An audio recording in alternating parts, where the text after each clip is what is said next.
All right, so Ben, Patriots Colts last night. What happened? Well, first of all, what actually happened in the game is less interesting to me than the controversy that followed. I'm sure sports fans know the Colts defeated the Patriots last night in maybe the most thrilling NFL regular season game, certainly of the last few years, and probably one of the best ever. They beat them 35-34. These are, of course, for the last 10 years, really the two best teams in the AFC, or two of the three best teams in the AFC, and along with the Bengals. And so the big thing was the Patriots led by 6 points. There was just over 2 minutes to play. They had a 4th down and 2 yards to go at their own 28-yard line, about 1.5 yards to go at their own 28.5-yard line.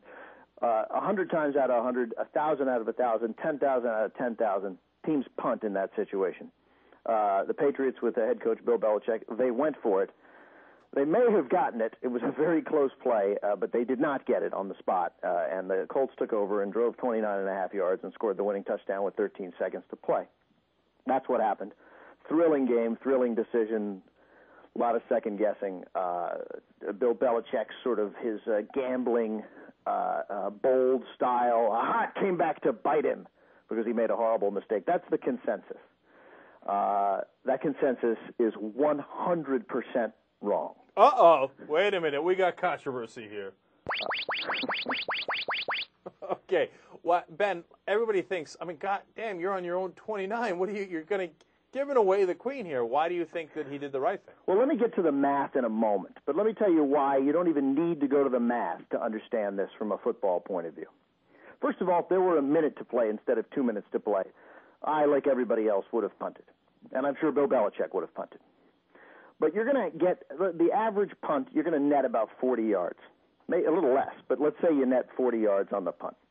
That means you're going to give Peyton Manning the ball with 69 yards to go instead of 29 yards to go, with 2 minutes and a timeout, right? So you got Peyton Manning, 2 minutes and a timeout, and they've just scored, and it's the end of the game, and the Patriot defense is clearly tired. Everyone on the planet knows what's going to happen. I don't know if Peyton Manning is going to score a touchdown and lead the Colts to a touchdown, but he's going to move that ball down the field, and the Patriots are going to give up the middle of the field, and the Colts are going to complete a couple passes, and when there's a minute to play, they're going to be at the 29-yard line anyway. I guarantee it. That just seems like all you have to do is watch the football game to know that's going to happen. That's an interesting point, yes. So I don't even think you need to go to the math, but thankfully someone did go to the math. God bless him, and it's Alok Patani from ESPN Stats and Information, doing a piece for ESPN Boston. And what has been deduced there by good old Alok Patani is that the win probability of going for it in that situation, when weighed against punting in that situation, by a very narrow margin, I will concede, favors going for it. You are more likely to win the game if you go for it. Basically, if you go for it and get the first down, and the numbers, by the way, seem skewed the wrong way, even despite that. If you go for it and get the first down, the win probability, it says, is 92%. I don't believe that. I think it's 100%. The Colts would have one timeout. You'd have punted the ball back to the Colts with about less than 30 seconds to play.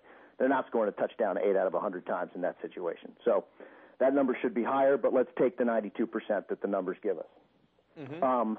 Your win probability, if you try to go for it and fail, is still 66%, because the Colts still have a difficult thing. They still have to go 30 yards, and they must score a touchdown. They have plenty of time, but they still have to score a touchdown. We know scoring a touchdown is difficult in the NFL. If you punt the ball to give the ball to the Colts, your win probability is obviously higher because they'll have a greater field to go. Your win probability is 79%. Factor that all together, considering all those options, the best scenario is going for it. Your win probability is like 0.805 versus 0.790. It's very close, but on a coin flip, there is no coin flip. In fact, it comes out slightly that the better play is to go for it. That takes into account the fact that only 55.7% of 4th and 2s get converted in the NFL. I think they're looking at 4th and 2s. I think they should be looking at 3rd and 2s also. The Patriots, obviously, we only have to know a little about football to understand, you know what? The league average might be 55.7. Tom Brady's average on 3rd and 2 is going to be higher. So, but doesn't matter. We're using 55.7% for the conversion rate. I think that goes significantly up with the Patriots, which would only increase would only raise the numbers and make it even more clear that you should go for it. But everybody in the NFL just wants to talk about, like, I don't know, toughness. There was a lot of talk from former players, Tedy Bruschi or Rodney Harrison, who were great players, but there's no reason to believe these guys know anything about math or anything at anything except football. There's no reason to believe these are smart guys. And I don't think they are. And I don't think Chris Collinsworth is either. I mean, Chris Collinsworth's actually a pretty good broadcaster and says some interesting things, but the instant reaction that this was a terrible decision, one of the reasons given is because you show no faith in your defense. I mean, I don't understand that. I don't think it matters. What, are they going to play less hard because they're sad that the coach didn't show faith in them? These aren't 8-year-old boys. These are grown men playing professional football. And I would argue that by going for it, you show supreme confidence in your offense. Why isn't punting saying we don't have any confidence in our quarterback? We're punting. We have no faith in Tom Brady and the offensive line. None. So we're going to punt the ball away. Last thing, I'm sorry, I know we've been talking a lot. And the last thing is, I think it is supreme confidence in your defense to go for it. You're showing confidence in your offense that they'll get it, and you're saying to your defense, and if they don't get it, the pressure's on you guys. You got to stop them on a shorter field. So I think it's clear. I don't even think it's a worthy debate. I think it's obviously overwhelming that you should go for it. And people who understand probabilities need to get around to the fact that, you know what, sometimes it's not going to work. Sometimes it won't work. We're talking about probabilities, and you increase your chances of winning by going for it. And, I'll say two things on it. One, if it had worked, I know what the commentators would be saying today. Brilliant, bold. Brilliant, confident, aggressive. Doesn't Belichick kick ass? Isn't he a legend? Right? Right. He doesn't make it. He's a goat. He's an idiot. He doesn't know anything about football. And that bothers me. It's the shame. It's the shame of America. It is what's wrong with television. It is the fact that we have to judge, that we can't look at the facts. We can't step back and realize, yeah, that didn't work out, but he still did the right thing.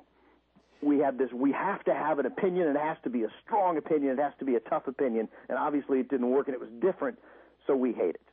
Easier to criticize it than to sit down, break down numbers, and understand it. I don't like Bill Belichick. I love it when he fails. Very hard for me not to approve of what he did last night and admire him for it.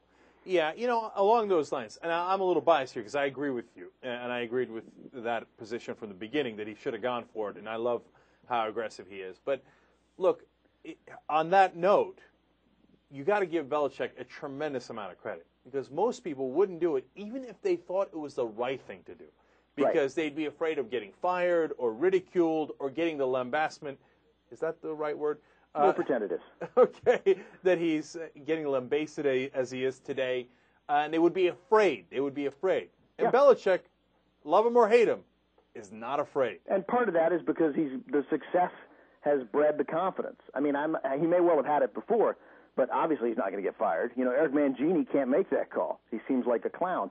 But the fact is, everybody should make the call, and it goes back to a point that I believe needs to be made again and again. And Greg Easterbrook from ESPN, ESPN.com writes about this all the time. The Tuesday morning quarterback: don't punt, don't punt, don't give them the ball. In football, every analyst in the country, turnovers. They had too many turnovers. A punt is a turnover. You have the ball, you're giving it to the other team. Now, I'm not an idiot. You have to have a punter, and sometimes you have to punt. But you should always have to be talked into punting. 4th and 11 at your own 16, punt. I got it. I'm not an idiot. But the fact of the matter is, we punt too much. We willingly give the ball to the other team.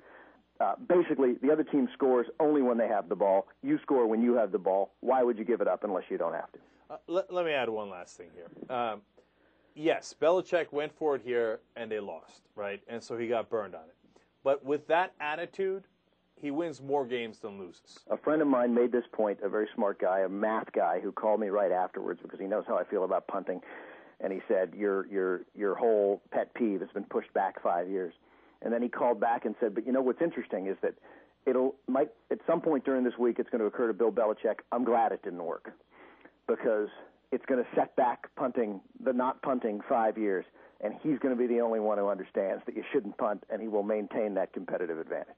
I think that aggressiveness serves him well and not just generally, but it will serve him well this year. It will serve him well in the playoffs. In the end, I think he wins rather than loses from this. And, of course, whenever we do punting stories, I'm reminded of that high school team that realized, hey, you know what? Punting's bullshit. Yeah. So they didn't have a single punt except out of mercy one time the whole season. And they crushed all of their opponents. It gives you 4 downs instead of 3. It is a huge, huge, huge advantage. It should be used in average, at the end of the year, your punter should have punted in 16 games, 20, 25 times. All right. This ode to not punting brought to you by Ben Mankiewicz. All right. All right. We appreciate your excellent analysis here, Ben. Thank you. If you like this little clip, you'll love the whole show. It loops 24/7 on theyoungturks.com. Go and check it out right now.